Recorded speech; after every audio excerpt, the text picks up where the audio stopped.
நான் ஜிம்முக்கு வந்து ரொம்ப நாள் ஆச்சு. ஆக்சுவலி நான் அந்த ஜிம்முக்கு எப்படி வந்தேன் அப்படின்னா, இதுக்கு முன்னாடி ஜிம் பண்ணிட்டு இருந்தோம். ஜிம் ஸ்டார்ட் பண்ணி ஃபர்ஸ்ட் வருஷம் இனாகிரேஷன் ஃபங்க்ஷன் பண்ண ஒரு நியூஸ் பேப்பர்ல ஒரு கிளிப்பிங்ஸ் பார்த்துட்டு தான் உள்ள வந்தோம். எல்லாருக்கும் லேடிஸ்க்கு வந்து ஆக்சுவலி பிசிக்கல் ஃபிட்னஸ் ரொம்ப முக்கியம் தான், ஆனா அதை விட மென்டல் ஃபிட்னஸ் ரொம்ப முக்கியம் அப்படிங்கறத நாங்க இங்க வந்து தான் தெரிஞ்சுக்கிட்டோம். நார்மலாவே நம்ம எந்திரிப்போம், வீட்டு வேலை செய்வோம், குழந்தைங்களை பார்ப்போம், பாத்திரம் கழுவுவோம், துணி துவைப்போம், நம்மளோட ரொட்டீன் இப்படியே போயிடும். இதெல்லாம் தாண்டி நமக்கான டைம் அப்படின்னு நம்ம ஸ்பெண்ட் பண்றது அப்படின்னா வெளியில வந்தா மட்டும்தான். ஸோ அந்த மென்டல் ஒரு ஃபிட்னஸ் நமக்கு எங்க கிடைக்கும் அப்படின்னா ஜிம் தான். அது வந்து ஸ்பாஸ்ஃபிட்ல கண்டிப்பா உண்டு.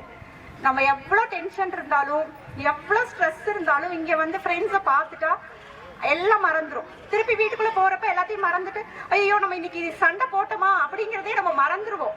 அதுக்காகவே ஸ்பாஸ்பிக் வரணும். சம்டைம்ஸ் நான் இப்போ ரொம்ப நாள் கேப் விட்டுருச்சு, ஒரு 2 இயர்ஸா நான் ஜிம் சரியா பண்றது இல்லை. இருந்தாலும் எனக்கு ஒரு மாதிரி ஸ்ட்ரெஸ் ஃபீல் ஆச்சு அப்படின்னா நான் கிளம்பி ஜிம் வந்துடுவேன். வந்து எல்லாத்தையும் பார்த்துட்டு ஒரு 10 மினிட்ஸ் ½ hour சார்ட்ட பேசிட்டு இருந்துட்டு போனேன்னா நான் ஃப்ரீ ஆயிடுவேன். என்னை பொறுத்த வரைக்கும் எல்லாரும் கண்டிப்பா பிசிக்கல் ஃபிட்னஸ்ங்கிறத தாண்டி மென்டல் ஃபிட்னஸ் கண்டிப்பா வேணும். தயவு செஞ்சு ஜிம் போங்க, உங்களுக்கான டைமை ஸ்பெண்ட் பண்ணுங்க, ஃப்ரீயா இருங்க. நமக்கான நேரங்கிறத நம்ம கொஞ்சமாவது ஒதுக்கணும். தேங்க்யூ.